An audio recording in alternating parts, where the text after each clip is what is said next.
Fantastic. So before we start the meeting, if you would please join us in a prayer. Lord, we thank you for the beautiful summer weather, blooming flowers, and summer activities. We ask that you continue to watch over our community and help keep us all healthy. We also ask that you guide us as a city, state, and country to be more open, understanding, and compassionate toward each other. Please give us the wisdom to make positive changes in our schools to help make everyone feel safe and part of our community. Help us to welcome everyone, even those with differing views, with open arms. We pray these things in Jesus' name. Amen. Amen. Thank you, Christy. So with that, I'd like to welcome everyone to the June school board meeting.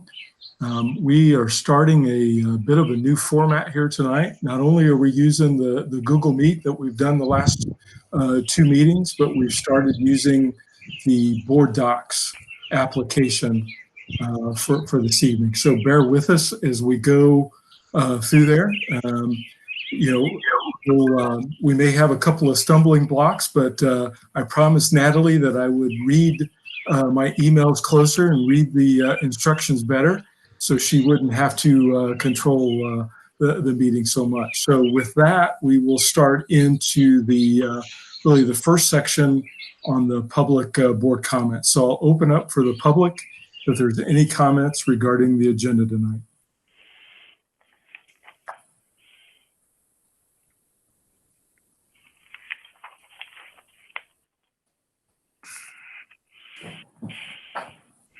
Have you all decided or talked about all the plans for reentry come August? We haven't. We'll have some of that first conversation this evening. Okay, perfect. Great question.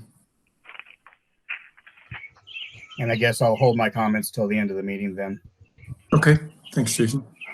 So one thing I would say on the plans, Laura, we have subcommittees, and what you're going to hear tonight are executive summaries of what's happening in the subcommittees, and there's 6 of them right now, from academics, technology, operations, special education, communication, and social-emotional learning. And inside of that, then we're looking at a variety of options with the ultimate goal of, hey, we want everybody back and get ready to do school. So that's what we've been doing. So you're going to get to hear a little bit of an overview of those 6 domains. And then by the end of this month, we will have our plan ready to send out to everybody. I'll just say ahead of time, we're also gathering parents for that second phase. If they want to join and be a participant, everybody's welcome for that as well. Laura, you know, the IDOE just sent out their guidelines for the reentering end of last week. And as we've started to review those documents, I just sent out a long list of questions for the board to consider today. So there's going to be a lot of questions as we start into here. We're going to be new into that process. So we're going to have a lot of things that we're going to have to accomplish this summer. Okay. Okay, I'll move into the board comments. Any comments or any updates from councils? Has any of the councils met? I'm not aware of any, but just checking. Okay. Well, then let's move into the next section, the consent agenda, section 5. So this section, again, for the folks on the line, under each of the items, there is some supporting material, PDF documents. Ms. Gross, thank you for getting the additional information on the Baker Tilly agreement, the engagement letter. Do I have any questions or comments regarding the consent agenda this evening? Mr. Lamb, there was one late addendum to personnel, and that is Mrs. Vanita Taylor is moving from CBIS special education teacher to preschool special education teacher and she will reside at Creekside and at Northwood and help with community placements as well. So we wanted to make sure that you all were able to see that. All right. So with that, do I have a motion for the I'll consent? move for approval. Thank you, Brian. Now, Natalie, here's the first item that we'll need your help on. How do we vote on this? Do I need to call roll, or can we go into the system? Nope, I've got you covered. Fantastic. So, Wait a minute. Are you absolutely certain you can dispense with a roll call vote under these circumstances? You'll have to go through everybody and say yay or nay. okay. Yep. So, Christy, you in favor? Or Yes. yes? Yes. Becky? Yes. And Ryan and Clark? Yep. Yes. Yep. Thank you. And Brian? Yes. And I vote yes. So the motion passes. Thank you. Got it. And thanks, Roger, for checking on that. You're welcome. Okay, moving into the next section, our superintendent reports. First item Thank you. is staff recognition. Yeah, normally at the end of the year, we honor several groups, PTO presidents, teacher of the year, support staff of the year, and retirees. So we've included those lists of individuals that give so much to us each year. And we just want to make sure that everyone does get to see that. And so we want to say thank you. And one of the things we'll look to do is when we do get back in place is to have a gathering again. But PTO presidents from last year, Kim Locke was at Creekside, Jamie Law at Needham, Brandy Helvey at Northwood, Ashley Tilson at Union, Heather Harris at Webb, Jamie Jeffrey, CBIS, and Elisa Sherry. And they did a lot of work behind the scenes that nobody gets to see. So we just want to say thank you to them. And I do meet with them on a quarterly basis throughout the year for discussion items and counsel on what's going on. And I do appreciate them. I know everybody else does as well. Teacher of the year this year for each building.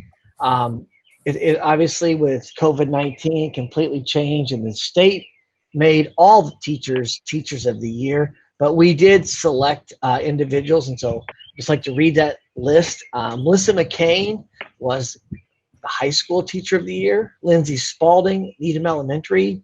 Amanda Ray, CBIS. Beth Hoeing at Northwood Elementary. Belinda Williams, Webb Elementary. Michelle Wallace, Creekside Elementary. Emily Erickson at Union, and Karen Cheek at the middle school. And then Karen was also named the district teacher of the year.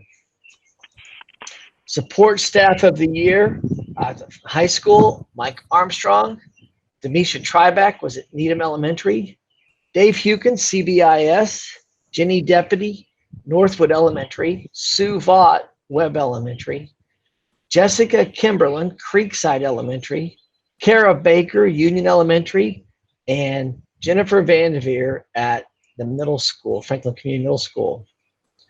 And at the end of the year, in normal situations, we would have had a banquet and a celebration for all these people. But today, I'd just like to read their names, and then also to note that during my weekly communication to the staff throughout COVID-19, I did at the last week of school highlight each of these people, and I just want to just read their names and thank them again. Diana Bennis, 43 years of service. Sandra Brown, 34 years of service. Rod Dorsey, 40 years. Mary Gent, 23 years. Kathy McGriff, 36 years. Ellen Paris, 32 years. Denise Rodenhuis, 22 years. And Susie Whitworth, 12 years. So we're losing a lot of outstanding educators, and we just want to say thank you again to them. But in this COVID-19 era, we did not really get to fully celebrate and honor them, and we'll look to do that hopefully when we all gather back together again.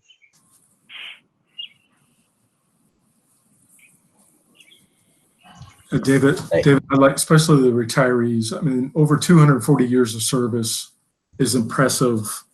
And just seeing some of those times that those folks have dedicated to education is really impressive. So thanks to all those folks for your time, and thanks for being part of the Franklin family.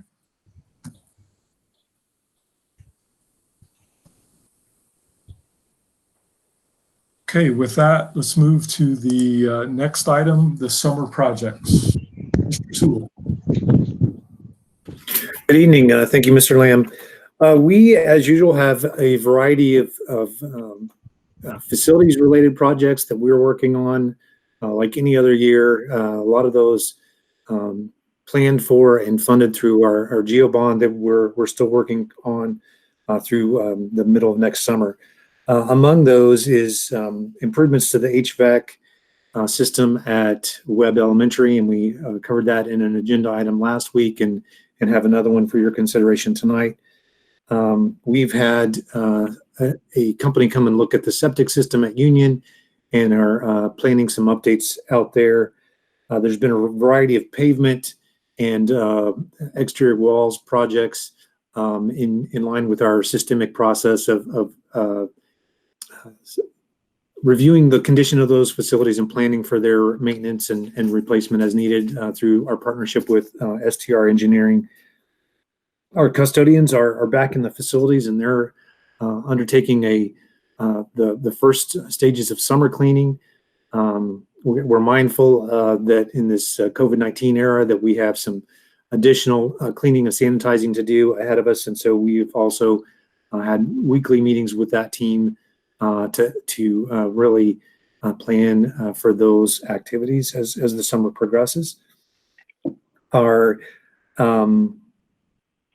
COVID-19 prep includes weekly meetings with our transportation director and food services directors. Those both have critical components in our school days, and life will be a little different looking in those areas. And so we are leaving no stone unturned as we consider the guidelines that are out there for us, and as we consider how to translate those guidelines into plans for August 5th.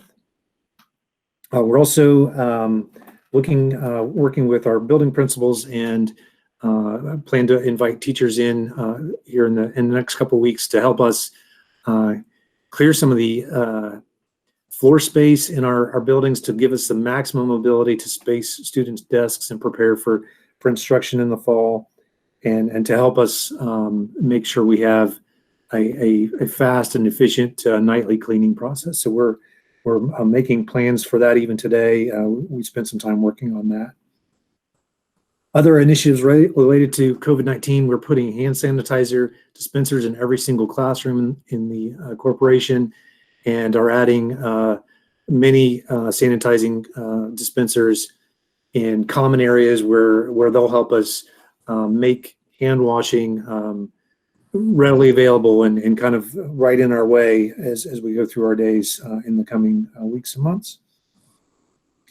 The other one that I'll just mention tonight, we are looking at customer service type partitions like you see in checkout lines and in service counters. Certainly those things will be important for us in our front offices and in our cafeteria spaces and other places where we have a receptionist or a person interacting with people that they're assisting. So I think that that's really the highlights of summer projects for this year. I'd be glad to answer any questions.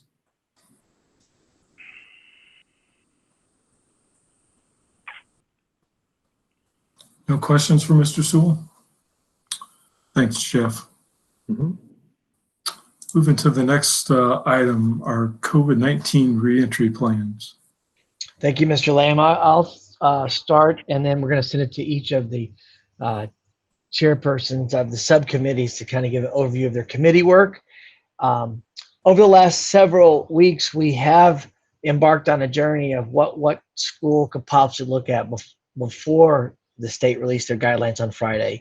And those things that we've been doing to to ensure we've answered all the questions, continues our systemic thinking. We've engaged Steve Guerra and Mr. Lamb in conversations and creating a project charter that looks at addressing how can we provide the best educational experience and also limit the virus opportunities inside of our building.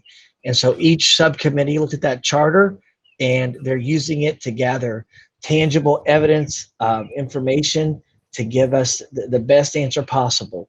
We're looking at a continuation of service options. Obviously, our desire is to get back to school. Our desire is to have teachers interact with kids. And with that, I've also been engaged in conversation with Dr. Mormon, who is the Johnson County physician in charge of public health, as well as Betsy Swearingen, who is the full-time person at the health department. And we're continuing to run ideas and plans through them. And we'll continue to do that. On Friday, this past week, the area superintendents did meet with Dr. Mormon and began the conversation with him about sharing reentry plans after the DOE released their document. And I can tell you that Dr. Mormon wants to see us back in school as well. He understands the importance of teachers leading the education and moving forward. So with that, I'm going to pause for a moment and send it to each subcommittee, and they're going to give an overview of the work that they're doing and things and questions that they're still trying to resolve. And then once we have gone through that, I'll come back in and kind of tell everybody the next steps. So Dr. Warland, you're leading the academic section. Would you please give us an overview? Thank you. Brooke, before you do, let me interrupt you. So David, one of the questions I sent this afternoon is around who approves our reentry plan. And as you stated, Dr. Mormon is going to be that person for us. Because we have so many school systems in Johnson County that I'm assuming that he's going to have to get, can we get him to define what he's going to look for, what he needs as evidence for us to provide to get that approval? Because my fear is that I think we're leading the way on many school systems in Johnson County, but it's going to come up to a point in July that depending on what he needs, we all could be in the bottleneck waiting for his approval. Yeah, we could definitely do that. I can tell you on Thursday, this coming Thursday, the area superintendents are meeting again, and we're coming up with between 5 and 10 guiding principles for all school districts that will match. And then we'll drill down to unique aspects of that guiding principle with individual schools. And Dr. Mormon, I will tell you, is continuing to look at flexibility and getting us back. He realizes there's some things. I'll give an example. When the documentation on Friday talked about no water fountains is a good example, right? We all got to see that document. I will tell you, Dr. Mormon in his presentation, and Mr. Sewell and Mr. Sprout and Mrs. Martin were on the call with me from Franklin Schools. Dr. Mormon really was not as worried about that, because he said, the water's going to flow and flush the virus out, but he said that's still going to be something you guys have to consider.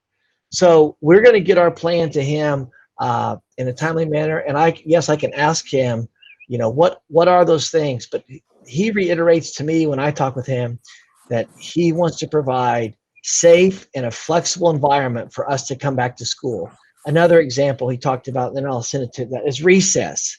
They talked about, kind of limiting recess, and his perspective was we need to still go to recess. The kids need to be outside and interacting. And right now in the fall and as we head to the winter, outside is a good place. So he said that, we need to make sure that we're continuing to provide recess opportunities for our kids. He said it also pertained to their immunization of virus. We just have to interact. And he said, so that's some things that he's looking at, but I will get a specific timeline that he needs so that we can answer that back and get that to everybody. Yeah, and not just the timeline, but what are the details in the information that we need to provide him? Absolutely. Thanks. Yeah, I'll go ahead and start with the academic project team. And as we've noted a couple of times, we're high level at this point. This information is evolving. Many of us met with our groups maybe once, maybe not at all yet, a couple of times. My group met a couple of times prior to the state guidance coming out on Friday. And so our group will be watching Dr. McCormick's session tomorrow at 10 o'clock, and then we meet again on Wednesday. Right now, our conversations are focused on, and when I say our, there are administrators, there are teachers, we do have a parent, a representative from the college on the committee. And of course, this is all evolving and it's just a draft at this point. So we welcome ongoing conversations and feedback. Really, our focus is on ensuring that individual student growth thrives, regardless of the format of delivery. So when we talk about format of delivery, we're talking about, are we on site? Are we at home? Is it hybrid? Is it AB schedule? Regardless of that schedule, students need to thrive. Learning needs to happen. And we need to be adaptable and flexible, because if students are in and out because they are ill or their families are ill or buildings are shut down for a couple of days, if you read some of that guidance because of a positive case, we need to be flexible in ensuring that academics thrive. The 3 high-level key factors we've looked at are collaboration with our families and our community. What does that look like based upon that delivery model? What resources exist in our community that help us in remediating and extending, maybe tutoring, internships, opportunities for students? Number 2 is promoting, of course, individual student growth and development, looking at baseline data to assess where we are, going back and reviewing the transition plans. Number 3 is ensuring our educators, that we're supporting our educators as they plan and as they work to enhance student learning. So how do we take a different look maybe at our PLC model and how teachers collaborate and how we manage instruction? Do we need to look at opportunities for teachers to come together and collaborate in the month of July as we start thinking maybe a little differently about flexibility and adaptability? Do we need to look at ensuring that as we deliver instruction, it's also posted in our Google Classroom? At some levels, we do a great job. At other levels, we don't do as well. But how do we ensure that we're reaching all students? So a number of items, we have lots of details, but right now we're really trying to keep it high level, especially as the outside information comes in and informs those decisions.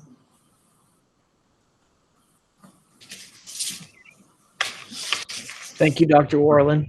Mr. Sprout, technology. Sure, thank you. When it comes to technology, we haven't met yet. Oddly enough, the day we were supposed to meet was when the internet went out all the way to Chicago, so we had to delay. We are rescheduled to meet on Wednesday evening, so we're looking forward to that. As with Brooke, we've got parents on the committee as well as administrators and teachers. So we're looking forward to the collaboration. The way that the state's proposed it at this point, we are well prepared. Whether the students return to school, whether we go with like an AB plan, or whether we need to do learning at home, we've been through this and we've met the needs, whether that's with technology in the form of a Chromebook or whether that's technology in the form of broadband. So we're going to keep our pulse on that. One of the things that we want to do as a committee is evaluate our successes and celebrate and build on those. But what are something that we need to continue to improve on, regardless of which route we take come this fall? So that's what our committee is commissioned with, and we're looking forward to working together with the variety of people to come back with the answers to those questions.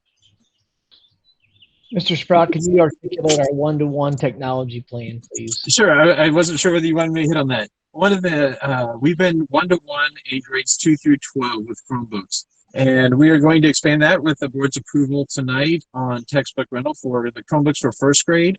Dr. Clendening and I and the central office and my team have met and tried to determine what can we do for kindergarten. As everyone is aware, state testing goes grades 3 through 12, so there's a certain level of technology that we have to meet so that state testing can take place.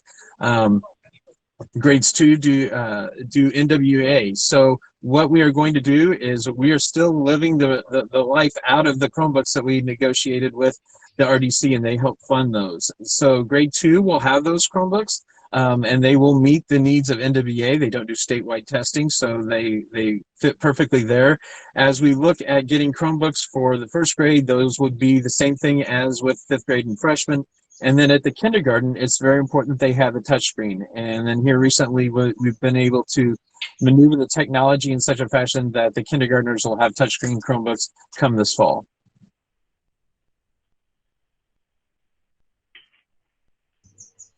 Thank you, Mr. Sprout.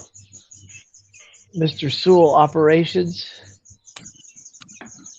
Yes, as you can imagine, operations is potentially very wide and broad in scope. And as Dr. Warland mentioned, we have taken this first meeting to look at that domain on a very high level. And so in our first meeting, we were able to come up with the goal statement that we'd like to conduct operations in a manner that provides safety and sustains in-person learning experiences to the maximum extent possible. I think that's where our best outcomes for students lies, and we think our overarching then key factors to achieve that objective are to have a robust communication program that is reminding our students and our staff of those practices that are going to help us sustain in-person learning by their actions and by their precautions that they take. The other thing that is at the high level, our other key indicator is our ability to achieve the social distancing guidelines and expectations while we're at school. And then the third one is if in those cases where we do find students or staff who have been found to have COVID-19, how do we help them know to stay home and not bring that into the school environment, and how do we transition them back in once they've been away from us? So what does that criteria look like, and how do we again just maximize our opportunity to have days of school learning happening in person in our classrooms?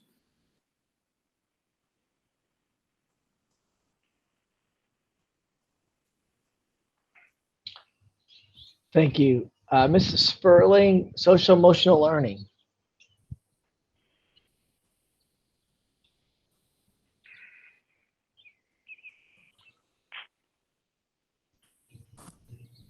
I thought she was with us today. Can you hear me? I'm so sorry. I'm having trouble with my internet. We can hear you. Okay. Hello. In regards to our reentry plan for SEL, for social emotional learning, I was on vacation last week, so unfortunately today is the first time that our group has been able to meet.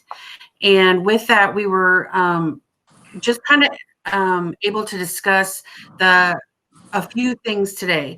And one of the things that we talked about was that social emotional learning is not something that can be put on the back burner. It's a must do in preparing for our return to school. We know that whatever school looks like upon returning, that the social emotional well-being of children has to be considered before any academic achievements or remediation can take hold. That is a feeling of our team across the board. We also know that relationships and building trust is essential, and that's what we plan on focusing on our discussions for Thursday. And then we're going to have another meeting the following week to discuss some additional items, because there's a few members of our team that are not with us right now. But what I can say right now is that social emotional learning is going to be top priority. We're going to provide some recommendations for that. We are going to talk about the importance of relationships and building trust. We are going to provide some recommendations for grief therapy, and kind of talking through what students have experienced and the loss that they've experienced while they've been out of school, and how to help them move forward with that and build some common practices around that. And then we'll have more information to report next time.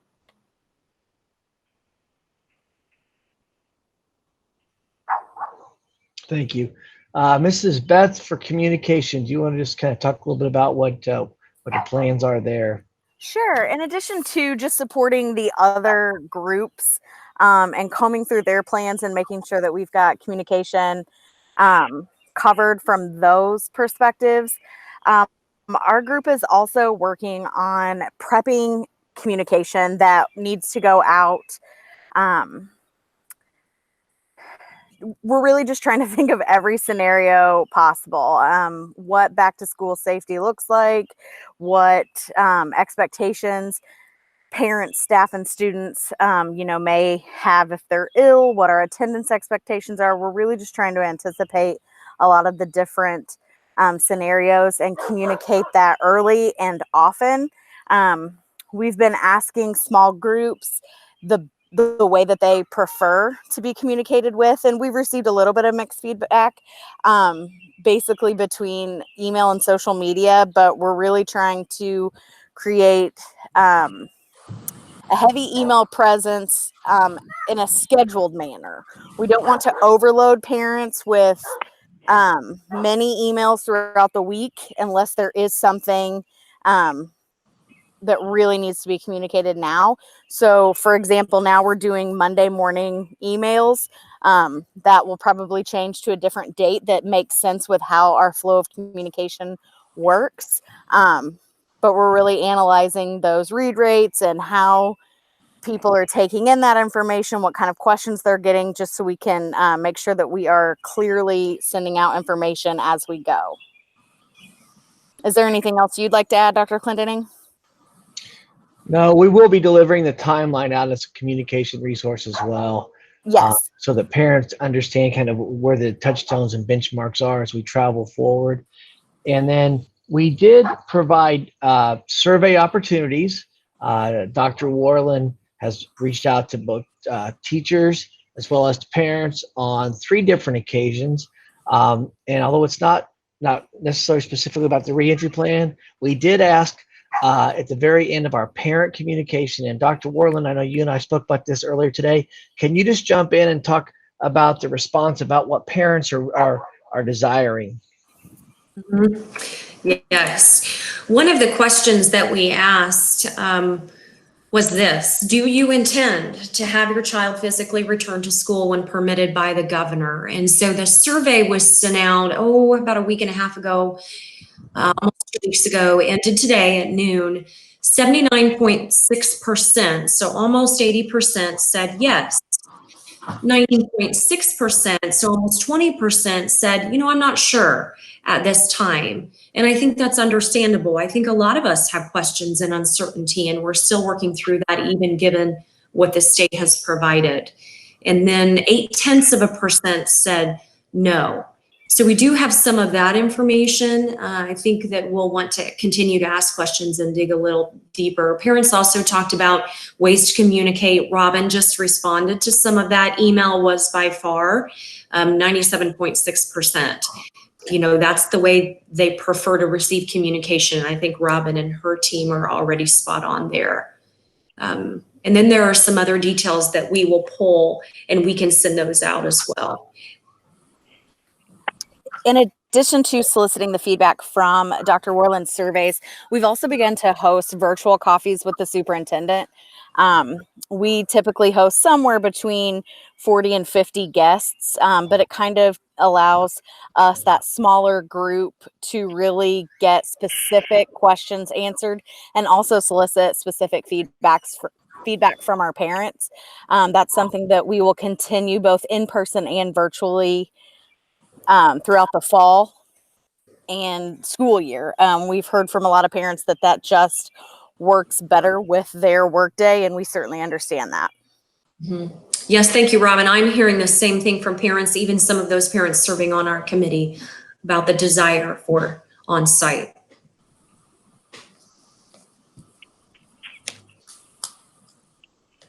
And I would reiterate that's our desire, I think, throughout. I do not see Mrs. Scott right now with regard to special education, but I know that we are reviewing both the state guidance on what they provided in their IDOE reentry plan, as well as a committee made up of early wood directors and the teacher and an admin team as well. So we are looking at every possible way to help with that. I know one of the things that did come up, and we talked just briefly to Mr. Sprout, is continuing to provide technology opportunities for everybody, for the students in special ed. Some of our essential skills students and ways to communicate in this last at-home learning maybe didn't go as well because of those resources. And we want to make sure we have that, and also make sure that our IEPs are in line to provide the best at-home learning or the best in-school learning opportunity. But I would just reiterate, our desire is to come back to school on time, August 5th. I mean, that's our circle date. It's what we've said we want to try to do. And in doing that, that we're going to have these plans ready to deliver to the board and get Dr. Mormon to sign off and say yes to. Last thing I'd just like to kind of just touch base on from the COVID-19 reentry plans, as well as we've talked to the area superintendents and continue to watch the webinars, continuing to reach out to a variety of people. We want to make sure that we do hear from parents as well. So that's why we're having coffee with the superintendent again. We had one this past week. Next week is actually going to be on special education on the 16th. And Jen Scott and I are going to host that, and all the principals will be in attendance virtually as well. And then we'll have one more talking about the reentry plan. I'm hoping that we can do that. I have asked for parents to join the committees. We do have some parents that have jumped on, as you heard in academics, we have some, but we would welcome other parents to help us review, look, and think about where we're going with that. Behind the scenes, the central office team is also using our Six Sigma resources. We're walking through a FEMA activity that Mr. Sprout's leading, and that is a failure modes analysis, so we can look at all the ways something could fail and then make sure that we have the best action plans ready to deliver. And we will continue that. And that's where Mr. Lamb came in and sat in on a meeting, as well as Mr. Guerra. So I feel, and I would agree with Mr. Lamb, I do think we're leading in what we're doing, but there are a lot of stones that's still left to uncover. But I will tell you, I want us to go back to school. The teachers want to go back to school. The kids want to go back to school. And we are looking at ways to do that. I am communicating with our faculty once a week on Thursday or Friday through our YouTube channel, and I give them an update and a video cast on what's happening with COVID-19. And I did that throughout May 13th, March 13th through May 13th, as well, to our staff and sharing information. And as Mr. Sewell said, the very first thing we're going to need the staff to do is come back in and help clean out their rooms. And so today, the building principals were given a challenge to work with their staff and have 20% of the time come into the building between now and the end of the month and clean everything out that's their own personal things. And then we're going to put the desk in rows. One of the things that we're hearing from the state, and if you saw Dr. Box on Friday, she was asked about wearing masks into the school building. And she said, the kids should wear them probably on the bus to and from, in large group gatherings, like when they're in the hallway and things like that. But once they come into the classroom, she said if they're sitting at straight rows, all facing one direction, she did feel like that the mask could come off. So we are looking at that. I will tell you, Dr. Mormon, in our conversations about masks, he said that the adults, it should be strongly recommended. Now we realize that there are times when people are going to want to take the mask off to do different things, but we are providing 3 different masks for our faculty and staff for next year.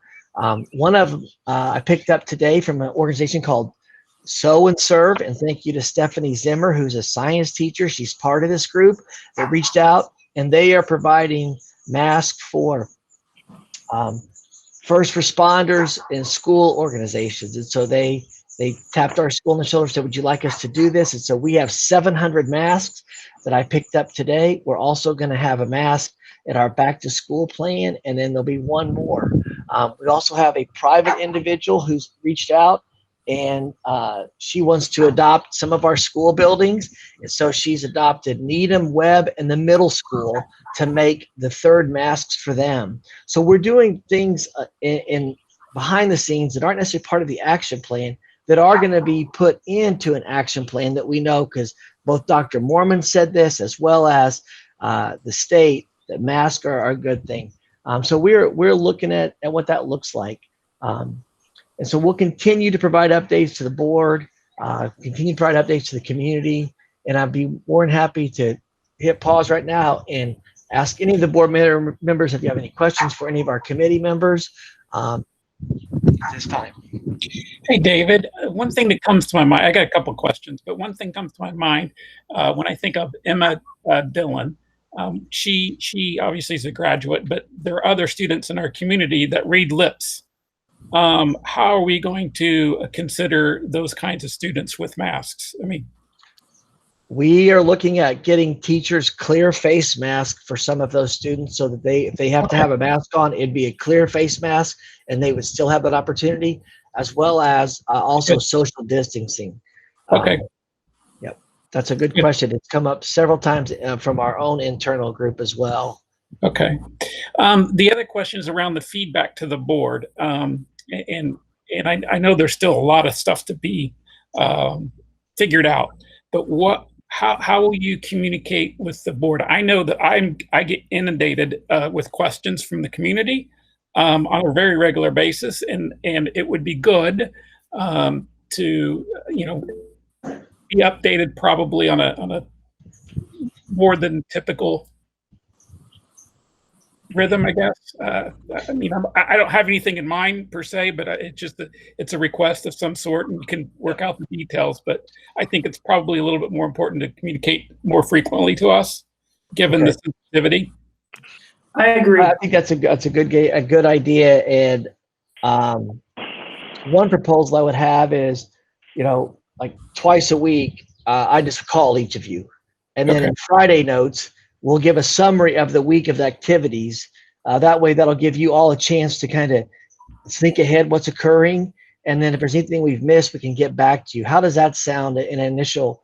So I could call you guys on either Monday or Tuesday, and then probably Wednesday or Thursday. So if we did Monday, Wednesday, or Tuesday, Thursday, that would be a way I would propose that we communicate for the next 3.5 weeks. Yeah, I mean, yeah, that's fine. It seems reasonable. I mean, I'm only speaking for myself, and the other board members certainly may have a preference or a suggestion. Yeah. No, I think that's good. I think twice a week. I think we need that level of communication. Sorry, this is Robin again. Also, what we've done in the past is come up with a specific subject line. I'm sure you're inundated with many FCS emails, but we can also come up with a specific subject line so that when you see that, you know that it is an update pertinent to you as well. So I can work on that and share that with you as well. That'd be helpful. Yeah, that would be great. Thank you. We did have one question come on the board, and I agree with that. We also considered students on the autism spectrum that don't want to wear masks. Absolutely. Dr. Mormon even said, like, some of the little kids, he said, they're going to be wearing them on their heads, on their ears, and everything else. He said, so he understands that once we're in the classroom or in the building, that may not be feasible. So we absolutely will be looking at that. And if there's some strategies that parents are aware of right now that they're using for social distancing or out in the public, we would love to hear that and continue to figure out a way to adapt that into our plans as well. I will tell you the underlying thing that I want to do with our plan of action is to give it to the community and then tell mom and dad, you are the best teacher. You are the best person to make this decision about the upcoming school year. And we want to partner with you and collaborate with you to do that. And I think that when we can provide our plans, and that will give mom and dad the best option to come back and be in school with us.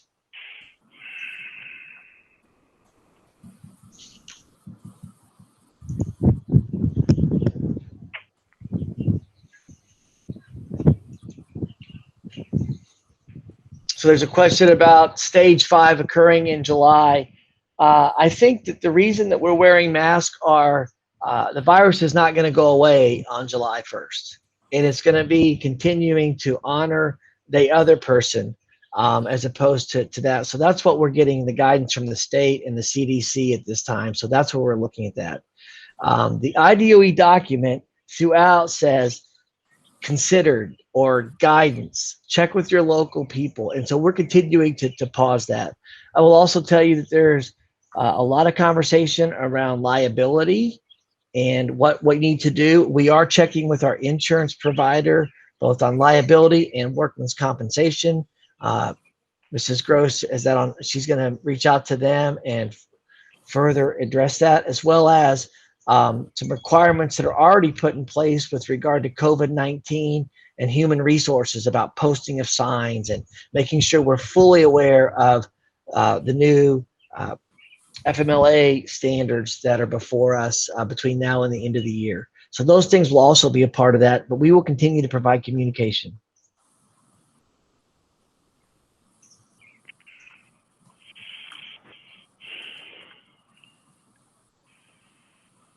Mr. Lamb, that concludes then the COVID-19 reentry discussion. Thank you for that. And thanks to all the leaders for each of those sections. You're going to have a busy summer. Move into the next section, the board docs. Yeah, as you said a few minutes ago, it's a new resource for us. And I want to make sure that people understand how we're using it, kind of why we shifted this, and really is in response to COVID-19 and ways to do that. Voting is one of the things that Mr. Young brought up. If there is a way for you all to vote, the public can see that you could cast your vote in this fashion. So I've asked Natalie to kind of give us a quick walkthrough the board docs document as you see it. I know that you all received a written description of board docs and information, what that looks like. And then we'll come back for question and answer. So Natalie, would you please share with us? Sure, absolutely. You can view the agenda items and the categories on the left of the screen. And what you're seeing this evening is the public view. And you are able to, anything beside the agenda item, like on up above where we had the FCS staff recognition, you see the little piece of paper to the right of that. That means that there is an attachment to that agenda item. So you can, to the right of that, it will open up the content and the details of that agenda item, and you can click on the attachment under the public content link. And these will be available on our website, just as we have done in the past. They will be posted on our website. But if anybody ever has any questions or how we do this, we are still recording. These are through Google Meet, so it's going to be a little bit different. But we still are recording the meetings, and you will be able to listen to the audio, the video link as well on our website. Do you have anything else to add, David? Oh, you can also, through this, you're also able to see our policies and our guidelines through board docs as well, because we now do those through board docs. Anything else, David? Just remind them that if a board does want to take a note or something, they have a way to do that. Yes, the board members and the administrative team, there's a little speech bubble up in the top right corner of your screen where the little share button is. And board members and admin team are able to take their own notes. This is not, the public cannot see these notes. So it is for your eyes only. You can add as many notes as you want, and then you can go back and delete those as well. And also, it's a very searchable resource. Yes. So if there's something that's from a past meeting or something you want to do, you're able to quickly go to the icon right above the word agenda and search that. It's also searchable for the public as well. Yes. So we're looking forward to using this resource, and it really is a COVID-19 transition point for us. But we'll continue to utilize this as many other schools do throughout the state of Indiana and the nation. So I just wanted to make sure everybody understood kind of the board docs. One feature you'll also know that you receive is if like the addendum change for personnel. When that occurs, you're going to get an email that says, hey, there's a new item. So that way, if you are, reading it on Thursday or Friday, and then something comes up in Sundays, you see your email that there's a new item added, you will quickly get to see that new item, where in the past, it was just added and maybe you could see it or not. And there was a lot of sometimes confusion on that. This way you will receive an email toggling to say, hey, there's a new item added to the agenda. And we'll try not to do that very often, but when the addendum for personnel and things like that takes place, you'll be able to see that. Yes, that's all that I have. All right. Thank you very much. Thanks, Natalie. Okay, moving to the last item on this section, the financial savings. Ms. Gross. Yes, thank you. Just wanted to take a minute to highlight some of the savings that we've captured during our closure. As you know, we've continued to pay people, so our big ticket items of salary and benefits have remained the same. But we do have a net savings of about $125,000 in some of the other categories. We've experienced a savings of overtime of about $10,000. Utilities, we've saved about $58,000. Maintenance supplies, we've saved about $9,000. Substitute teachers, we've saved about $20,000. School supplies, $12,500. And we've been able to capture about $28,000 in insurance savings. Some of that would be the coverage of the buses since they've been idle. Our insurance agent reached out very early on and said, hey, you have the option of cutting back on that coverage. So we took advantage of that. We've also seen some savings in transportation, but we've got some other expenses that kind of offset that savings. But so far, about $125,000. And we do have some expenses coming up in the custodial and maintenance areas, though, with sanitizing the buildings and the buses and everything. So we are going to incur some extra costs there.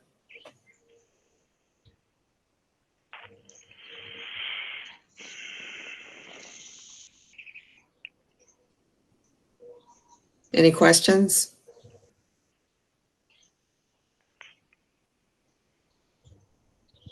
Thank you. Mrs. Gross, could you talk just briefly about the FEMA application here on financial savings? Because it also could support some things we're doing. And I know that you looked in that and are getting ready to submit that. Right. I will be working on the application for FEMA this week, and some of the costs that we are able to request reimbursement on will be the cleaning costs. There are some equipment. There's some equipment that Mr. Sewell is viewing demos on that will sanitize the classrooms and the furniture and some of the common areas. And then any of the PPE that we purchase for the students and staff will be a reimbursable item. So we've already started stocking up on the face mask and hand sanitizer and things like that. So we're tracking all of those costs along the way. It's probably going to dig into our appropriation because we have to pay for it up front, but hopefully much of that will be reimbursed through the FEMA resources.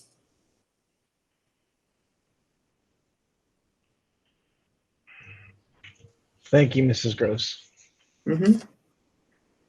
That will conclude the superintendent's section of the school board agenda, Mr. President Lamb.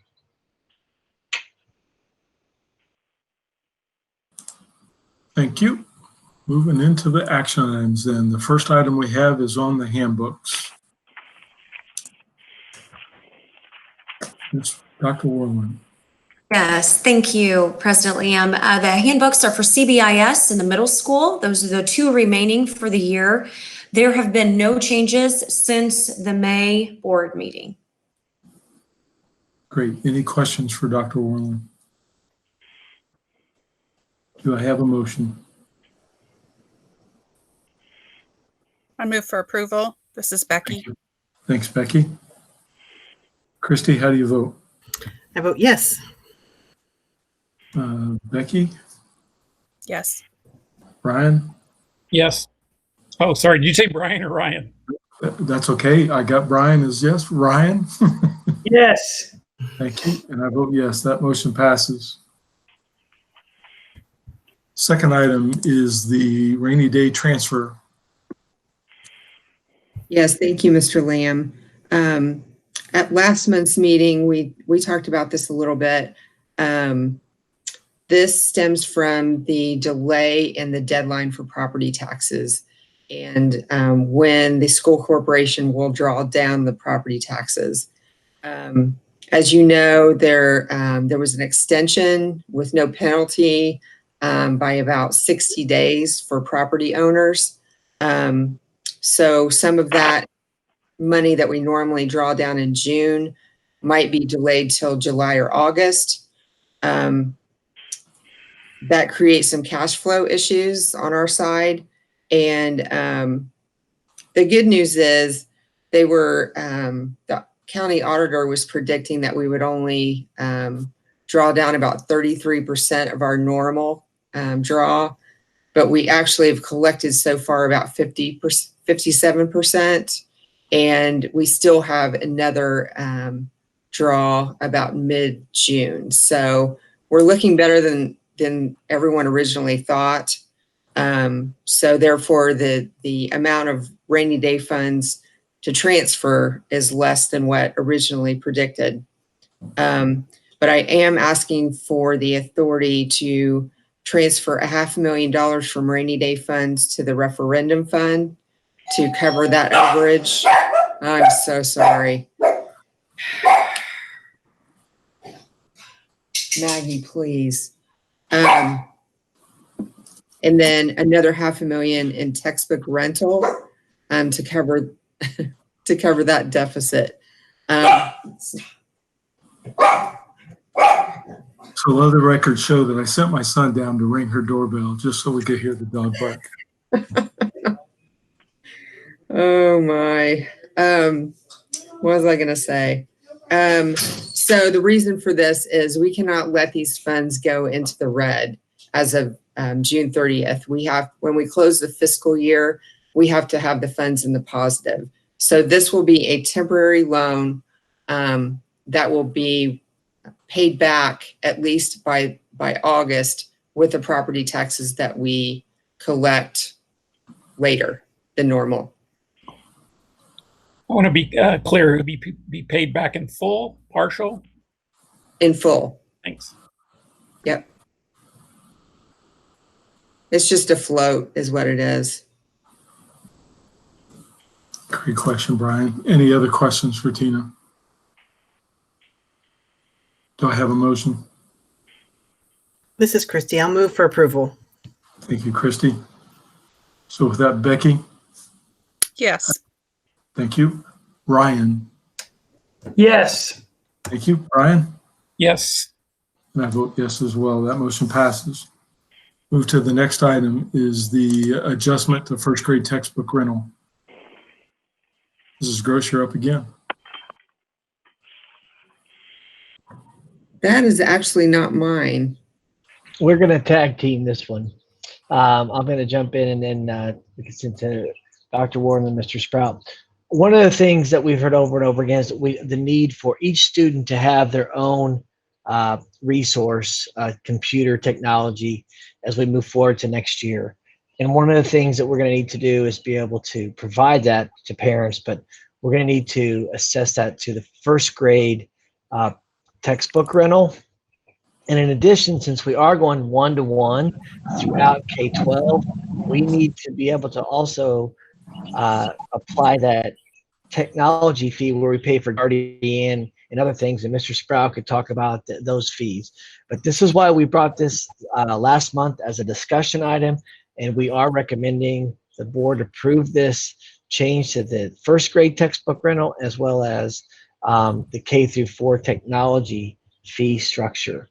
I will tell you that one of the things that Matt already talked about this, but the need to have that touch screen down at the kindergarten, we're able to do that by just some shifting. So we'll be able to make that transition occur.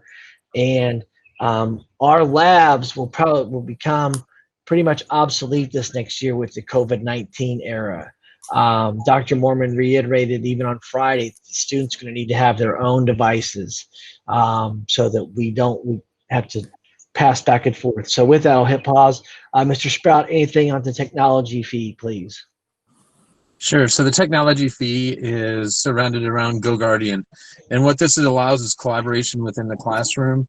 And so as we come back to school and the teacher wants to have the students begin working on homework, it allows them to kind of create that sandbox that the students are allowed to work in. So if they want to push out a lesson and that's all the students allowed to do at that given time, it allows for that. It also allows for communication from the student to the teacher. So it's kind of like raising that silent hand, I have a question. So it allows the collaboration between teachers and also improves communication between teachers and students. Thank you, Mr. Sprout. Dr. Warland, anything else to add on this agenda item? I think the one other thing I would add, and we have attached the textbook information, the rental information, so that you can see that there. But I want to just thank FCTA for collaborating with Dr. Clendenny and collaborating with all of us on asking some of these questions, speaking with teachers about what we need in our classroom, what makes sense for our students, what's appropriate for our students. I want to thank Matt. He has asked other districts around the state to try to get a sense of what others are doing and how they're managing this process and these resources for students. So I just want to thank those groups for their collaboration and their diligence. Thank you. President Lamb, we would ask for approval. All right. One question I have, we went out and bought hotspots this year for those students that were not able to connect. This is just another set that has that possibility. Have we run any surveys to see if we need additional hotspots? That community, I'm sorry, Dr. Clinton, can you answer that? Please, Mr. Sprout. Sure. So we have we've done that as a district-wide. So we provided delivery times where the parents can come pick them up. We then transitioned it to the principals knowing the students the best, and then they've worked along with their counselors to ensure that the students that they're aware of that might need internet access have that capability. So it's been pushed out from a central office to the building level, who's then pushed it down to the counselors to ensure that we're meeting all of our students' needs. And Mr. President Lamb, one other thing, we also found some teachers that just where they live and location, either their internet may not be as robust or just doesn't connect well. We did provide that Wi-Fi accessible point, a hotspot to our teachers. And I think that will continue in our journey. We want to make sure that if we have to go back to at-home learning, we are prepared to deliver those, let our teachers have that. Because one of the things that Dr. McCormick did say in the reentry plan is we're going to do 180 days of school. That is a definite. This past year we did 160, and that was with the waiver days. There'll be no waiver days, so we need to make sure that we do have those resources. So Mr. Sprout's been a maestro again in helping deliver that to our teachers as well, and we'll continue to do that. Yeah, thank you. The purpose of my question was thinking about those additional people that are in here. Do we have enough devices? I believe we do, Mr. Lamb. Okay, thank you. And if I might jump in here, Mr. Lamb, one of the questions that we asked the parents on this survey, 781 responded. We asked about internet access for that very reason, because to be honest, it's been a hot topic at the state level as well, this whole issue of just access to education. 79.1% of the respondents indicated that they have access to high-speed internet. 17.4% said it's reliable. It's a little bit slow at times. We had 1.5% say their child does not have reliable access to the internet. So again, we just closed the surveys today, but the hope is that we can go in and determine who some of those people are. And if we need to, then send out those hotspots in those cases as well. But as Matt said, they did a fantastic job of getting those out, but it's a great point, and access is a huge issue. Absolutely. Thank you for that. Brooke, I just have a quick question about the survey. How many responses did we get? Yeah, there were 781. That was the parent survey. So 781 parents. Okay, thank you. Any other questions for the group? Okay, with that, do I have a motion?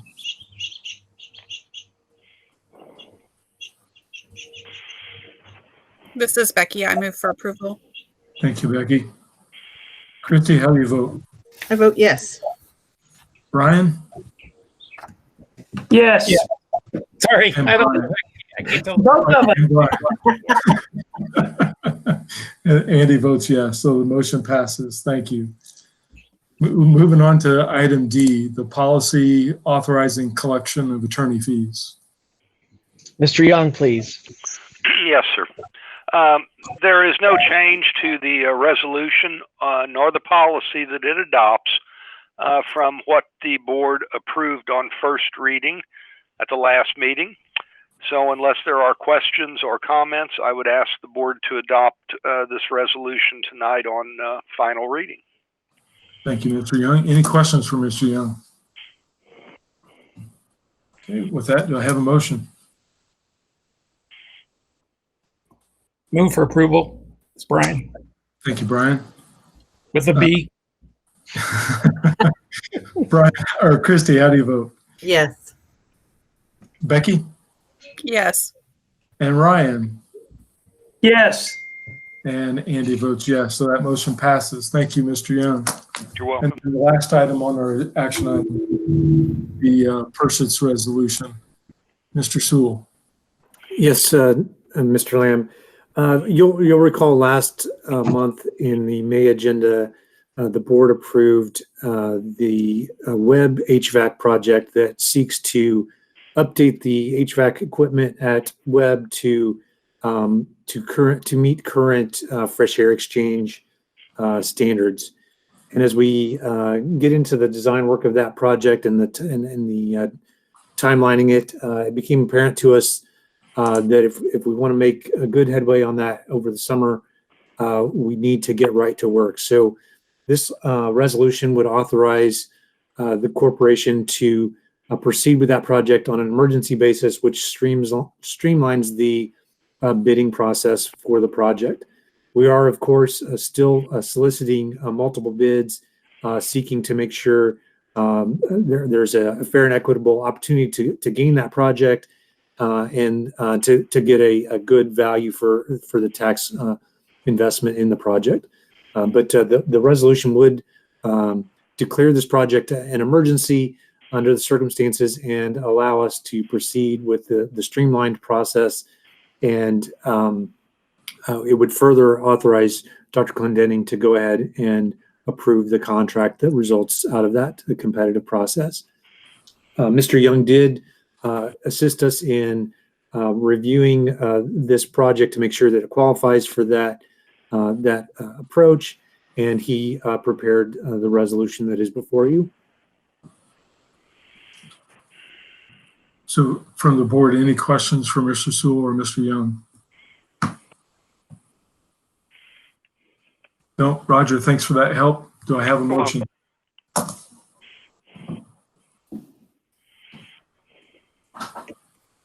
This is Becky. I move for approval. Thank you, Becky. Christy, how do you vote? Yes. Ryan with an R. Yes. And Brian. Yes. And I vote yes. The motion passes. Thank you. We'll move into the next section tonight, our discussion items. We have your money line, Pete the Planner. Ms. Gross, I think you're up. Yes, thank you. Hopefully my doorbell doesn't ring this time. So the Pete the Planner contract that you see before you is part of the year 2 of employer of choice. And we want to focus on financial wellness in year 2. We've covered the physical wellness already and want to make sure that we incorporate some financial wellness as well. This particular contract I'm not sure if Mr. Mercer talked about Pete the Planner, but I know he did a lot of research before he left in this area and identified that as something that we needed to look into in the future. If you've ever seen any videos or podcasts with Pete the Planner, he is quite entertaining, especially for a finance person. He's very passionate about personal finance and very entertaining. So this contract would allow for all of our employees, 740 of them, to have access to both a helpline by phone or a web-based financial program for personal finance to log into, input their personal information, and it pretty much generates some financial health metrics and identifies some places that you can work on, your strengths, your weaknesses, that kind of thing. There's also a library of video podcasts by Pete the Planner, focused on like buying a home for the first time, or how to pay for college, how to save for retirement, all those relevant topics related to financial wellness. So we're proposing to enter into this contract with them. It's only $12 per employee, so that would be a total annual contract of $8,880. And the employer of choice initiatives are funded not by taxpayer dollars, but by our net profits in our Cub Cube programs, the Cub Academy, Cub Quest, and Cub Care. Mr. Young did review the contract already and sent back some recommendations for changes. So I will make those changes prior to moving this to an action item at the July meeting.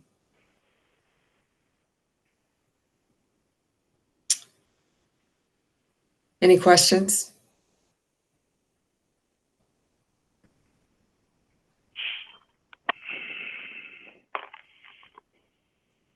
Andy, you're muted. This is Becky. I do have a question. Mm-hmm. So I know that that Pete the Planner was supposed to be at our welcome back for the staff meeting. Mm-hmm. How's that gonna go? I guess with having to social distance 6 feet, and how are we all going to fit in the auditorium? And is he only going to do one presentation and everybody try to be there? I'm just wondering how that's going to work. I think the committee that's organizing the back to school event has kind of changed plans to go outside. That way, it's a little safer that way. So I'm not sure that that's the right venue to roll this out. So I think we're going to look at other options for that. Okay. Thank you. But thanks for bringing that up, because that was a point to make. The contract includes an hour of his time, presentation, etc., to introduce the program to all of the employees and kind of engage them in personal finance and get them interested in the product.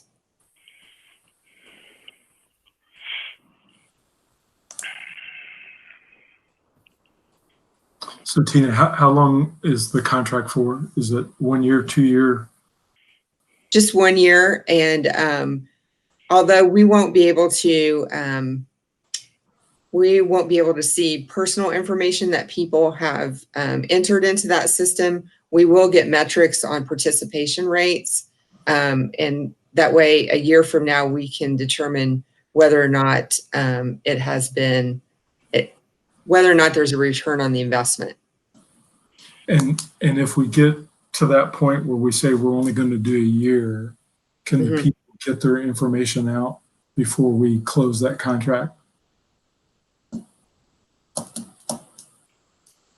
Well, you're actually only entering, you're entering numbers. You're not entering like account numbers or social No, security. but I'm thinking that if it's given advice on how to save for retirement or how to invest for college or for some, something of that line, if you go the effort to put in that detail of data, can we get it out, right? Can the individuals get it out? That's a great question. I guess the other way to say is, who owns that data? Once it's entered into the system, who owns it? My recollection in looking at the contract is we would own that data. Now, in terms of it being erased or eradicated from wherever it might be stored, that's a question probably that should be put to the vendor. Okay.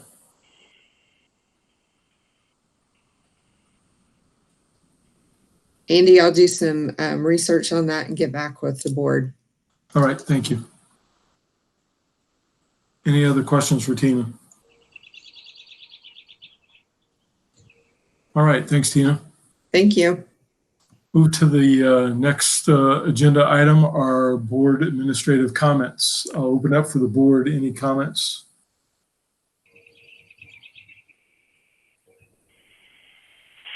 Okay. David, I'll open up for you for administrative.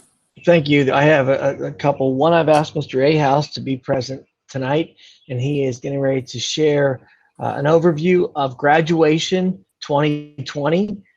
We are getting ready to submit the document to Dr. Mormon and Ms. Swearingen for approval. But Mr. Ahaus is here to kind of give an overview and answer any questions that you might have with regard to the July event. So, Mr. Ahaus.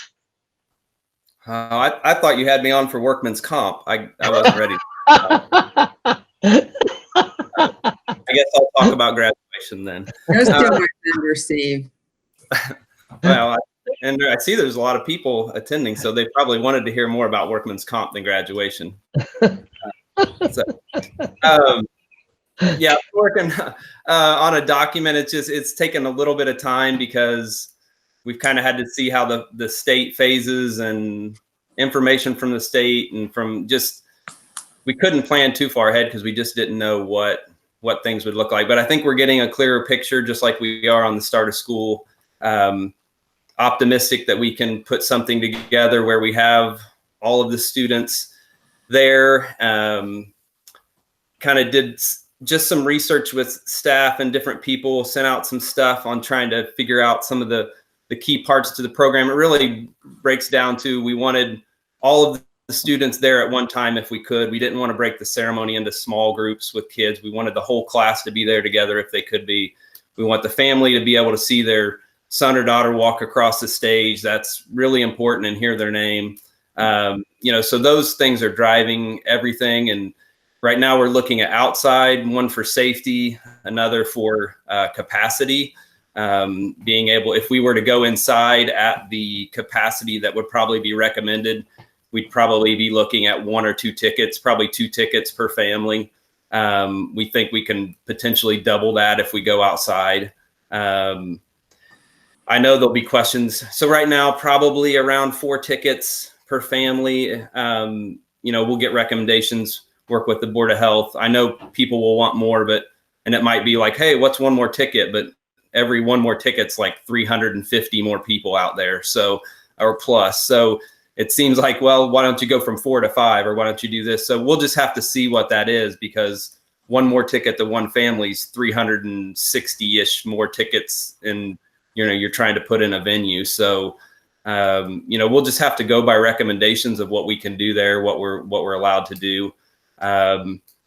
We know it'll be warm, so we're adjusting the ceremony. We know we're going to have to social distance, so we're adjusting the ceremony. We know so there's different things we know we're going to have to do. So we're just kind of working on that, and that's, I don't know how quickly we'll get that for a recommendation and some approval, but I know we're getting real close to coming up with some ideas. So we're also looking at, it will be live streamed on what we think will be 3 different platforms.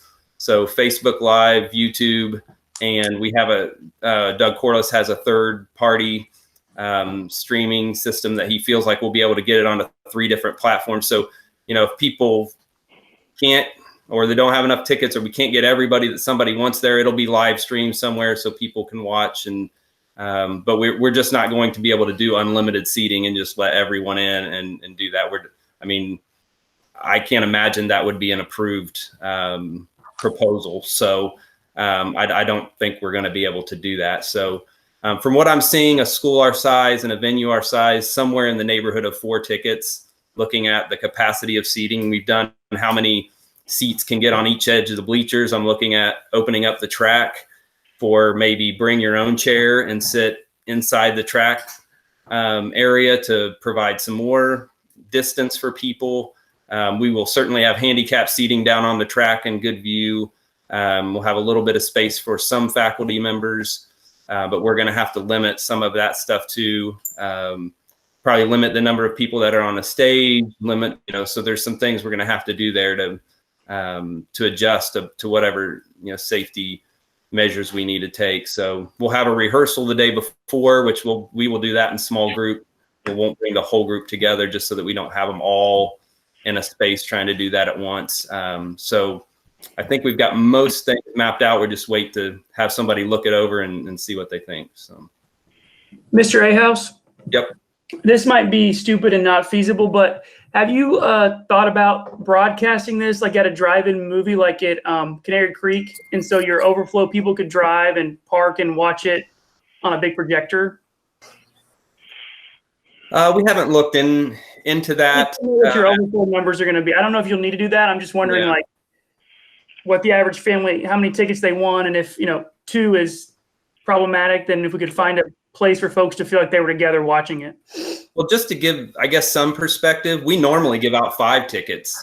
Okay. We normally give out 5, and then people can kind of petition for more. And we do give out some extras to different families and things. And then we do an overflow that's in either our cafeteria or our performing arts center.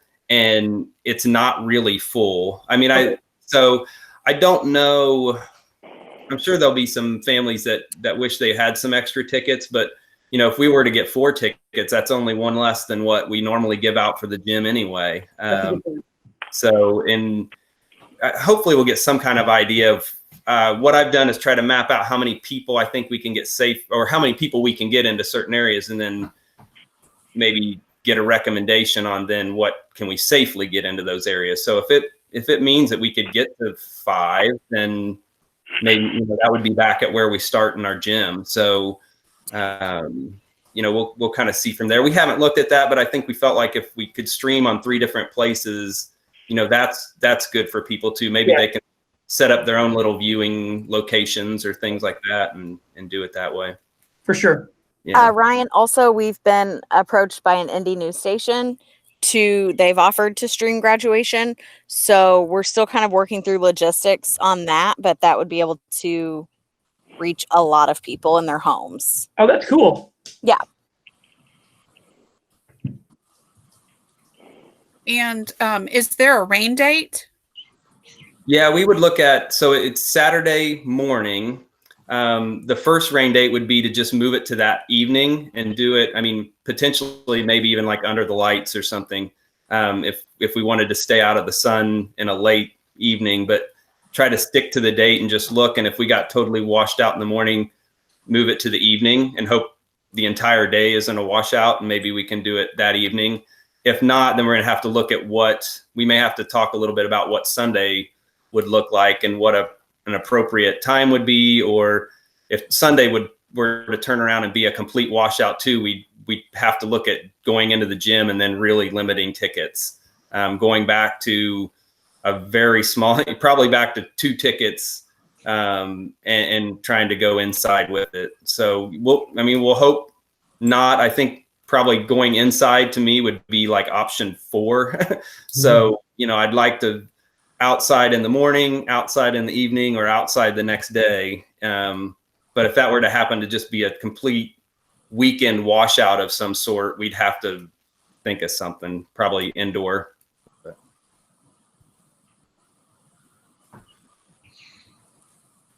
I don't know. That's one of the things we've also talked about is how the students are going to be seated is going to change. for this year. Would you talk about that, please? I mean, they'll be on the football field and in chairs, so the chairs will be socially distanced, but then alphabetical order for one, in part because of how we have to arrange things. We're still trying to get a read on all the kids that will be there. There's been some email and say, since it's in July, I don't really want to be in it. And now I don't know if that will happen the day of. That may just be some frustration that's around us all having to change our lives the way that we have. And but alphabetical order, we're going to have to small group rehearse. We're going to have to adjust things on the fly. It's just I don't know the proper term, but how we did it before, where we kind of arrange students into all these different ways to get them up there at certain times, is probably the biggest stress of graduation in the first place. And we're not going to be able to, it's going to make it really stressful if we have to go through that process this time. So, and I'll have to get some recommendations on diplomas themselves anyway. One thing we're looking at is shortening the number of times they have to go places and get things and pick stuff up. So we may look at the diploma actually being in the diploma cover and arranging them then in that way. So then when they pick them up, they actually have it and they don't have to go back into the school or another location to then go get their diploma and then get the other stuff. And so we're looking at different things. And do we hand them a diploma? Do we not? Do they pick it up, in a stack that's been prepared in an order so that they get the one that they're supposed to get? Some of those things we've just got to work out. And I mean, I'd love for us to be able to shake their hand and hand them a diploma. Like I love that part, but I don't know if that's something we should be doing, if we'll be approved to do. So some of that I'll just wait and see on what we get approved to do. And I think with school board members, you've in the past had a chance to select the students that you're going to pass the diploma to, and that's going to be one of the big changes. And we will get from Dr. Mormon the approved protocol. I will tell you, he told me he just approved an area school, and it was for 4 tickets, continuing to provide social distancing. Highly recommended that people wear masks, even though it might be hot, and that we may have them present. But with that being said, we're also not going to make a big issue if someone comes in and doesn't have the mask on. We might make a separate section or some of those are the things that Dr. Mormon has shared with me that he's approved. So we are getting ready to submit the plan to him that Steve just sent to me earlier today. But we will make sure that you all get the final draft of that. But tonight we wanted to just give an overview of this is what we're thinking. Is there anything that Steve needs to think about beyond that? One that I can think of is the signature section. In the past, we just start off with one of you and you sign all of them, pass to the next person. How do you want to get the signatures? Do you want to do that same format? Mr. Ahouse has all the diplomas right now. I think he's verifying that every kid that was eligible to graduate, it has a diploma. And then from that, what would you like to do? You all would like to assign them, correct? Or do you want your signature stamped? This is Becky. I'd still like to sign them. Okay.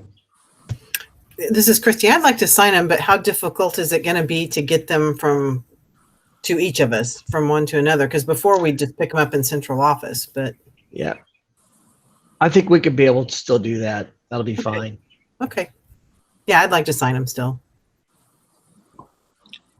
I would like to sign them, but I have a restriction, so we can talk about that, David, with my right arm. So okay, yep. One of the things we might do, I think we'll buy 5 pens, so you'll have your own ink pen that you'll be signing. So we won't be transferring back and forth on that. That might be a very simple way, other than the diploma itself. And then I plan to sign as well. And I think Mr. Ahouse, you're going to ink the diplomas correctly. Yeah, well, I mean, I can get pins so that they're all the same. So we're using all the same thing and put names on them and do all that kind of stuff and get them around everybody and do all And that. Natalie usually does that, so we can have her help us with that one, Steve. You've done a lot on this side. We can help with that logistics side for you to help you. Yep, I will get that worked out with everybody. That's not a problem at all. All right. All right. Thank you, Steve, for your work. And then you and I will talk tomorrow after Dr. Mormon, and I've got anything else that comes up. So Okay. Thank you for your work. Yep. Thank you. Steve. And while Steve's on, I also want to just thank him for the parade. Steve was the mastermind of the car parade that took place on the actual date of our graduation. And with that, it was, I think, a very good success. Had a lot of people come up and say, hey, you ought to do that all the time and honor the kids. So we'll look to see if that's a possibility. But Steve, thank you for your effort on that. It was, we ended up with a beautiful day for it. So we kind of lucked out there and got a great day, and it seemed like the kids were enjoying it. So it was worth any of the time that went into doing it for sure. So. And also, I really enjoyed the military part where the kids, you gave them their diplomas early. That was really special that they were able to get theirs and be honored separately. So thanks for doing that. Yeah. They deserve it. And I hope they're all doing well. And there may be one or two of them that can still make it to graduation, but that was a special day. And I think I appreciate Mayor being there and Christy, Dr. Clendenning, and the people that were there. So we certainly wanted to wish them luck. Thank you, Mr. House. The other item I'd like to talk just briefly about is with regard to the current situation that's in the nation with regard to racism. Earlier this past week, I submitted a letter to the community with regard to how I think that I feel and what we need to do next steps for the school. So I wanted to talk just a little bit about that. Now it's my turn to have my dog bark. It's at my neighbor's dog too, so. Is it really? Yes. Oh so, my gosh. Not yours. It's the other neighbor. Oh. So anyway, but with regard to racism, one of the things that we need to do is make sure that we put things in place and make some action steps. Mm-hmm. You know, for far too long, we've have incidents come up, and then as time moves on, they drop. Obviously, Franklin, in and of itself, as we look around, there's not a lot of diversity, but there is diversity here. We need to honor all people and the Black lives that are in the community and in the nation. So with that, some early action steps. I've asked the administrative team to join, and I have several members, Steve Ahaus, Kim Sperling, Jennifer Scott, myself, and Andrea Corrick are going to sit on a subcommittee at the school level to begin thinking about some next steps. I also have a meeting with the mayor, President Prather, and Dr. Dunkel to talk about how the four organizations can come together to address this racism issue. And one of the things that I want to throw out to the board, and it's not really a decision, but I do want you to know that I'm thinking about this. I realize we're having a hiring freeze right now, but I do think it's time for Franklin schools to step forward and have a diversity and inclusion person, someone that monitors and helps us understand and do better with regard to the literature that we choose, with regard to telling a true history of what's going on in the community, and to help us look forward. In addition, some new federal things have come down with regard to Title IX and some of the other legislative things with regard to law. This person could help with that. But I want to tell the board that tonight I'm presenting it in a conversational public session, but in the next few weeks I'm going to come to you with the job description, and I believe it's time for us to act. And I understand that we're in an economic downturn because of COVID, but this is too important for our community. It's too important for our kids. And if we say individual student growth is why we exist, this is it. This is what we're talking about. So with that, I'll just hit pause. I want to thank Dr. Warland when we did English language arts adoption. She knew that this was an area of growth for us, and she approved literature that will bring that to us. I want to also tell you there are two books we're looking at. White Fragility is one that was presented to us that we're going to read as a summer group activity for our principals. But I'm also reading myself. So you want to talk about race. It's a professor out in Seattle. And I'll just tell you, I actually called out and talked to my son who works for Microsoft, and they obviously have a very large diversity and inclusion program. And it's one of the things that they have presented to them. But those are things that we need to begin the journey. But we also going to get inundated with all kinds of literature, all kinds of readings. That's why we need this committee and this person to be the champion, to lead us forward. So I wanted to just make sure the board's aware of that, make sure the community's aware of that. It's something that now's the time that we need to move forward. David, can I talk for a minute? Yes, yes. First of all, I thought what you wrote was fantastic, and I thought you knocked it out of the park. I think the mayor has knocked it out of the park in responding to this, and I've just been immensely impressed by you and the rest of the leadership team. So first of all, kudos for all of that. Second of all, I think when we are talking about this committee and really just anything we're doing in this area, I think one, we are going to be leading certainly the county and maybe, the surrounding area as far as a school kind of saying, this is what we're doing. This is the direction we're going. And that is something that we should commend ourselves on. But I really want to encourage all of us to just come at this with humility, because I think a lot of us have really good hearts and really white skin. And so I would just say, when you're funding or when you're forming this subcommittee, the names that you said were fantastic.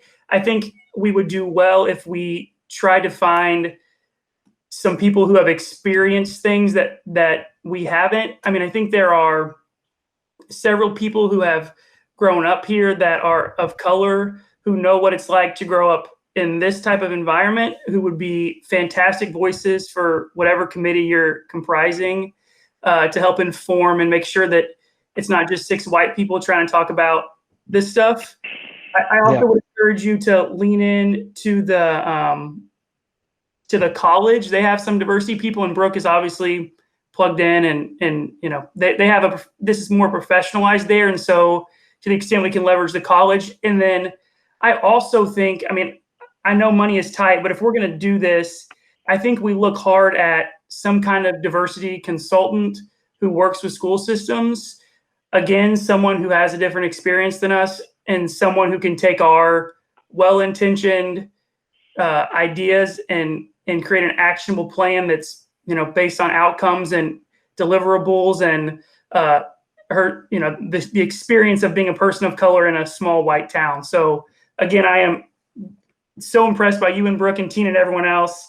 And I just think as we move forward, this is something that we professionalize, we focus on, we throw our resources at, because it really is the only thing that matters to me. I don't care about I-STEP scores. I care that when our kids graduate, they understand the world they live in and the privilege they have and what that means for how they're humans. And for whatever reason, this last attack has woken up the consciousness of this country and this town. And I think this is an incredible opportunity for us to just go hard and be the leaders in this area.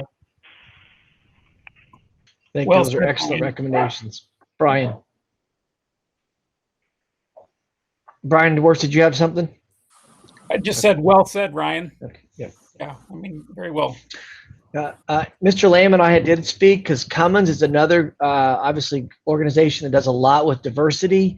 And one of the things that they have a lot of people that live in Johnson County, and they give back a lot. So we've talked about, partnering with them. We've partnered with them a long time ago in our systemic thinking, and that would be a good one. I also talked to Jason Mallory, who's one of their pilots, and Jason commented he'd like to have that conversation. But Ryan, I agree with you completely. A bunch of white people having this conversation is not what we need. We need to have people, Black, of different ethnicities and different colors, help us with that. The mayor is going to have a meeting coming up in a few days, and I had planned to ask Marcus Davis to attend with me.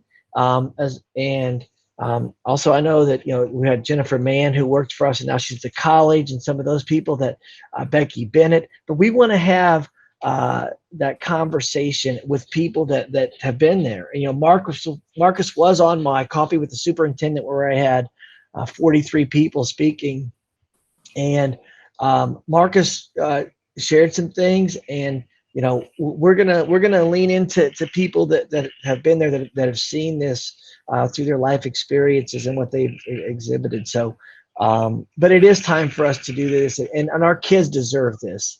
We don't need to have this conversation 10 years from now saying, dang, I wish we'd have done something right. If this is the thing we need to do, what's right. And our scores and all those things, that's great. But our kids need to live in a world that understands Black Lives Matter, and they understand what's white privilege. A lot of people kind of get rankled sometimes, like we say, hey, white privilege. But if you start seeing those things that we have, and you quickly realize, like, oh, then we need to make sure that we're trying to remove that implicit bias that's with us. And so we're committed to do that. But I wanted to let the board know it was on today's agenda. It's going to be actionable. We are going to have deliverables, and I want you to hold myself accountable and the administrative team and teachers to deliver to our kids.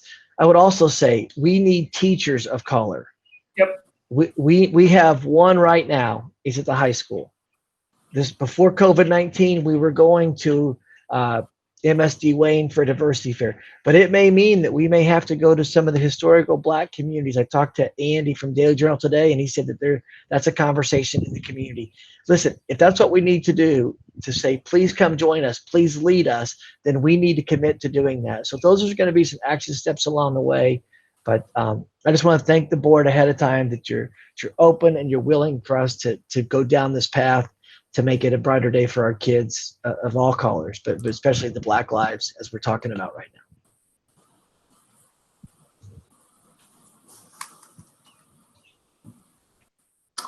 David, thanks for sharing that. So any other comments, questions? Okay, we'll move to the last item on the agenda, open up for public comments.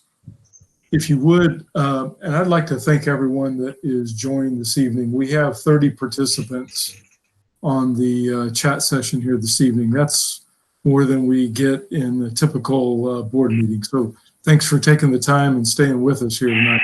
If you have a comment, so we don't overlap each other, please state your name, and then we'll give you 2 minutes opportunity to speak.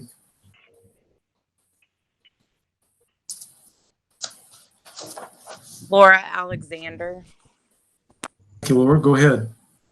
I wanted to ask tonight, and I know that you guys have just formed committees regarding the plan for reentry into the buildings, but I got to tell you, the stagger schedule that's been suggested by the DOE, and I'm sure is being considered as an option for reentry, gives me a pit in my stomach. I know for our family, a dual income family, a staggered schedule would be a killer, and we couldn't swing it. We don't have the ability to have our children home certain days of the week. So I just was curious if you guys have talked about, should you consider that, what options are there going to be for during school care and things like that, because I think families are going to be in a position where they're choosing income or their children, and where we might be in a position that we would be leaving younger children with older siblings and hoping that things are getting accomplished during the day. And I also wanted to ask about the athletic facilities, especially the outdoor facilities, when they will be accessible. Thank you, Laura. I'll talk about the last question first. On June 30th, Executive Order 16 expires, and that's the one that the governor closed all schools.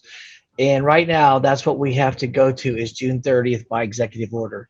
So on July 1st, our facilities would open back up again for outside space and playground space, unless the governor in the next few days changes that But that's where we're headed right now. And I know, like, for coaches at tennis and like yourself and others, we had a very specific guideline coming from the state on the first 10-day window that they have their own phases.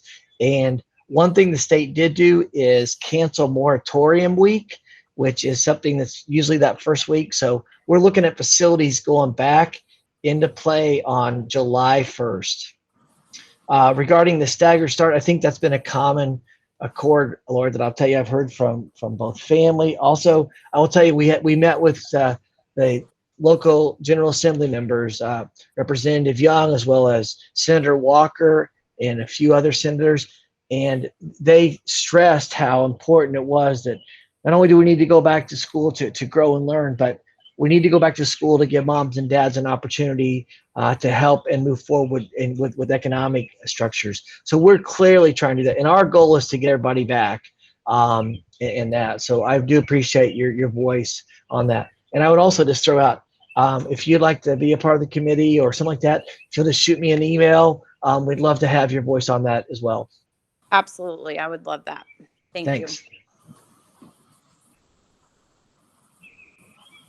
Thanks for that, Laura.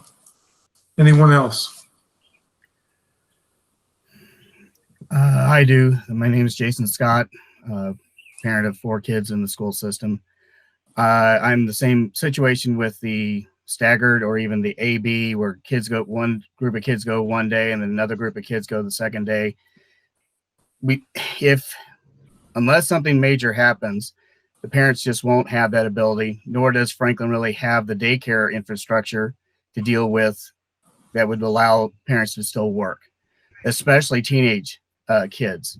There's only one, maybe the Boys and Girls Club. I don't know of any others that are rated for teens or higher. And so we really need to look at either do we all go back or do we stay home for a couple of weeks? And then I don't know, and even that doesn't even work. I'm glad that we got a lot of different groups going. And there's a lot of misinformation out there to decipher. And I've already voiced some of my concerns to superintendent on, if playgrounds aren't supposed to be open, how can we even think about sending kids back to school, especially if they're wanting to be doing recess? They're going to go outside and be told not to play on the swing sets. That to me is kind of causes a lot of other issues that I think the kids don't need to be dealing with. So we need to look at much as possible. I'm glad to hear about the sanitizer things, and hopefully maybe we can keep that going even after this, because that will help with other flus and other bugs that do come around throughout the year.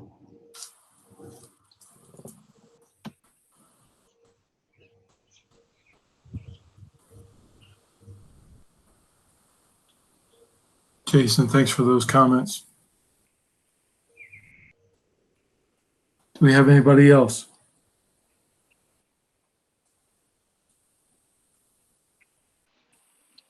My name is Andrea Martin, and I had a question. I don't know if I missed part of the reentry or if the agenda changed. However, so the guidelines set forth by Department of Education, busing, that's a huge deal, obviously, like was mentioned by the previous 2 people. If it's going to bankrupt schools, obviously, we have one of the oldest bus fleets in the county. We always have. I didn't know that changed overnight. So taking into consideration the limited number of kids and how they're getting to school, I know e-learning, I'll just put it bluntly, sucks for teachers, sucks for a lot of people. But if we can't financially sustain it, then I don't know a different way of putting it.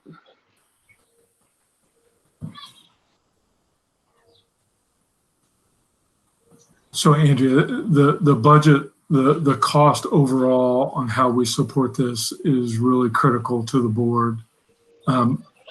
Dr. Clendenning, I'll leave it up to you. I know you got the committees. I don't think we have an answer for you tonight, Andrea. I'm not expecting that. I'm just saying sorry, go ahead.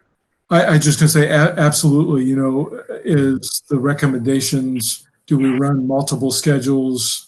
How do we stagger that? All those end up costing us money, and it's things that we need to watch out for. Look at options on how do we save those funds, because next year is going to be a very tight year as we look at other constraints coming down from the state on funding. Correct. I didn't know if I missed like an actual date that you're shooting for the return or the approval of the how we're going to return. I mean, obviously you have one more board meeting in July, and I mean, some schools in the county start at the end of July. We're the first week, so Well, I wasn't expecting an answer. Yeah. And this is Dr. Clendening, and we are going to release our plan by the end of this month for the community to see. And right now we have 6 different subcommittees going, and one of them is operations, and then they are looking at transportation.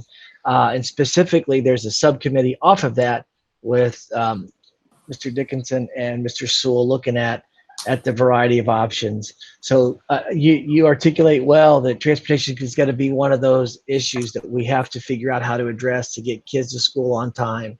And I will just say that, you know, our goal right now is to go on time August 5th, and the school day is the school day. You know, one of the questions that I have for Dr. Mormon and just reading the document is, we do all these things during the school day to limit things, to change things, and then the kids go home and we don't know what's going on. And so all those different things. So we need to provide the safest, best environment to bring our kids to us.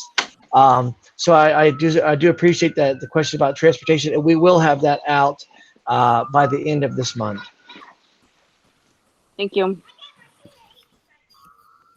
I have a question. This is Alicia Sherry. Yes. As far as the calendar is concerned, I know they've talked about a condensed calendar, and like the universities are getting rid of breaks and they're trying to condense that schedule.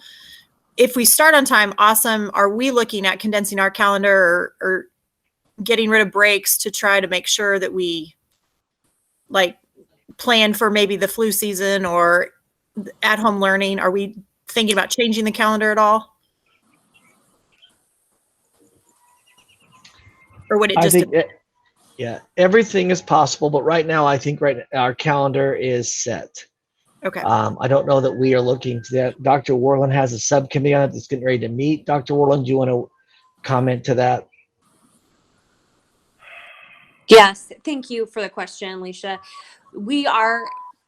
It's right now, as Dr. Clendening said, we don't look to make a change, but it's one of those things that we will continue to talk about as we look at all the options. So to be frank, I would love some feedback from parents. I know on the survey, one of the questions kind of asked, you know, what can we do, or what do we need to consider as we move forward? And some parents said, please don't change fall break. So I've heard that from some parents. That feedback is critical and helpful. So as we think about what's best for our kids and what's best for our families, and how we work together to make this all successful, I really value that feedback, and I know the committee does too. Okay, thank you. Yeah, thanks for the question. Anyone else?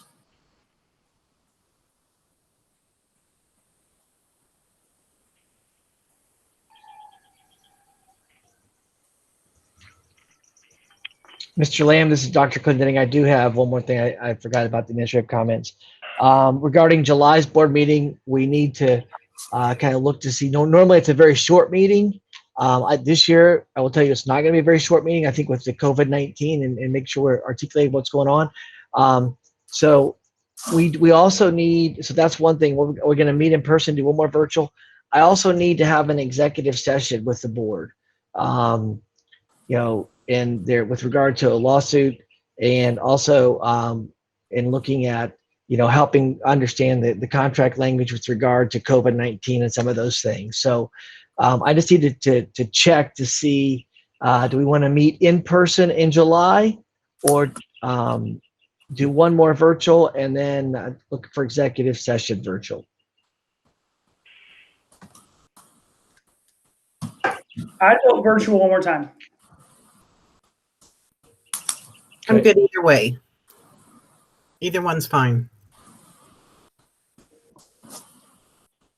For me, my preference either. virtual time. What was that, Brian? I just said I don't have a preference one way or the other. So whatever, if anyone has a concern, then we probably should do it virtual then, like Ryan suggested. Okay. All right. So with that, I will just get on that on your calendars and move forward with that. So I appreciate everyone's flexibility. David, though, when you mentioned the executive session, do we need an executive session here in June? We do need in preparation for the lawsuit. Yeah. Yes. Let me get look at my calendar. I think that's right.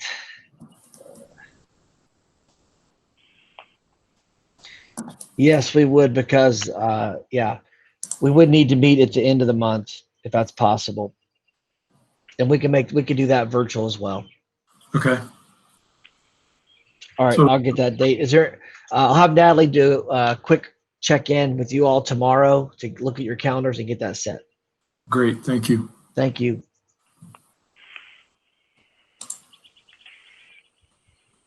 All right, one last time, any other public comments or questions? With that, I thank everyone for your time this evening, and I'll adjourn the meeting. Have a great evening, everyone. Thanks, everybody. Appreciate it. Okay, bye-bye.